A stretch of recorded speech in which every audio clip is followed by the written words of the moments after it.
There is no bruise to point to, no raised voice anyone could have heard through a wall. No single afternoon you could circle on a calendar and say, that's where it happened. There is just a child sitting in a room full of people who somehow learns to feel completely alone. This is not the story of a child who was hurt. It is the story of a child who was overlooked.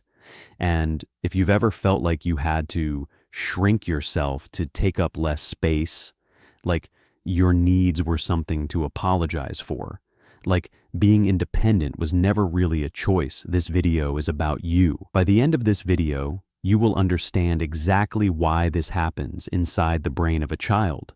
The 4 very different ways this wound disguises itself in adulthood, and something most people never realize about themselves until it's pointed out to them directly.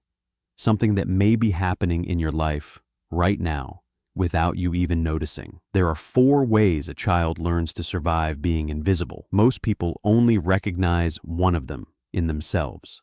But by the time we reach the end of this video, you may realize you've been quietly switching between 2 or even 3 your entire adult life, and one of them is the one nobody ever talks about. Let's start with where it begins. Picture a girl named Maya. She is 7 years old, and she has just painted something at school that she is genuinely proud of. A sun, a house, a dog that looks more like a potato, but it's hers. She runs through the front door, holding it above her head like a trophy. Her mother is on a call. Her father is scrolling through his phone on the couch. Maya stands in the doorway for a moment, painting raised, waiting. Nobody looks up. She doesn't cry. She doesn't ask again. She walks to the fridge and very quietly, without saying a word to anyone, she hangs the painting up herself. That single moment will never appear in anyone's memory but hers. Her parents won't remember it tomorrow, but Maya's nervous system will remember it for the next 30 years. This is where psychology gives us a name for what just happened. John Bowlby called it attachment theory. The idea that a child's need for connection is not emotional decoration. It is biological survival. When a child reaches out and is met with warmth, their nervous system learns one simple sentence: I am safe here. But when that reach is met with silence, the brain does not interpret it as harmless. The amygdala, the brain's built-in alarm system, treats unanswered connection as a genuine threat. Cortisol floods the body, and because this happens quietly, again and again, with no single dramatic moment to blame, the child's stress response slowly resets itself to a new default. Stay alert, expect nothing, and above all, don't be a burden. This is not a personality. This is architecture, built one ignored afternoon at a time. Out of moments like Maya's, 4 very different adults can quietly grow. The first is the self-contained one. They never ask for help, not because they don't need it, but because asking once meant standing in a doorway with no one looking up. As adults, they handle emergencies alone at 2 a.m. rather than send one text. Their unspoken rule is simple: if I never need anyone, I can never be ignored again. The second is the earner. As a child, good behavior went unnoticed, but a perfect report card got a smile, even if only for a second. So they learned that love has a price, and the price is performance. As adults, they chase promotions, degrees, recognition, not because they enjoy the climb, but because some part of them is still standing in that doorway, hoping someone finally looks up. The third is the peacekeeper. They learned that the safest way to stay connected was to never cause friction. They say yes when they mean no. They apologize for things that were never their fault. Underneath the warmth is exhaustion,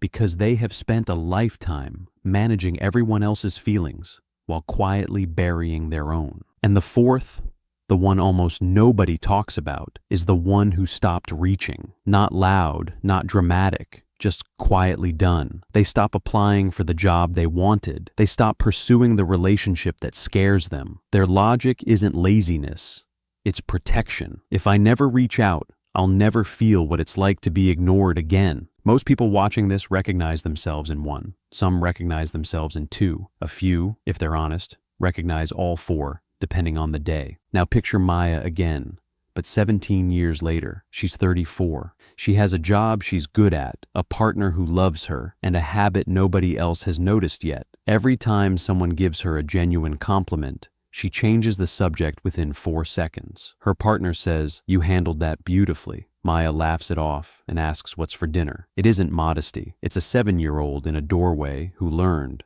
a long time ago, that being looked at for too long never felt safe. Here is the part most people don't expect. The ignored child usually grows into the most attentive adult in the room. Their nervous system spent years learning to read silence. So now they notice everything: the friend who's gone quiet, the partner who's pulling away, the coworker pretending they're fine. Psychologists call this heightened empathy, and it often comes paired with mirror neuron sensitivity so strong it borders on exhausting. But here's the twist: almost nobody says out loud. This means the ignored child often becomes the ignoring parent, partner, or friend, not out of cruelty, but out of sheer depletion. They give so much attention outward that there's none left to notice their own child holding up a painting, their own partner trying to say something that matters, their own self standing quietly in a doorway, waiting. The cycle doesn't usually break because someone was cruel. It continues because someone was simply too empty to look up.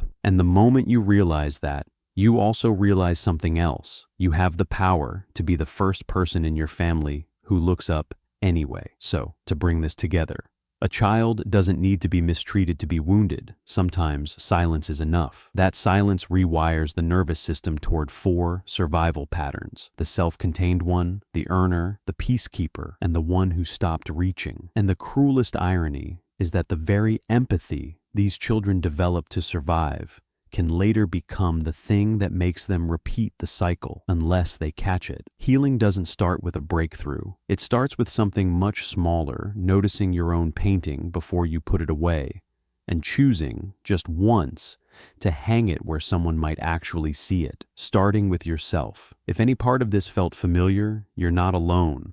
And putting it into words is often the first real step toward healing. If this video gave you some clarity, consider subscribing to the channel so future videos like this one can find you. I'd also genuinely value hearing your perspective. If you recognized yourself in one of these 4 patterns, feel free to share which one in the comments below. Your reflection might be exactly what someone else watching needs to read today. In the next video, we'll go further into one of these 4 patterns, specifically the one most often mistaken for confidence, but is, underneath, the loneliest of them all. I look forward to exploring that with you in our next video together.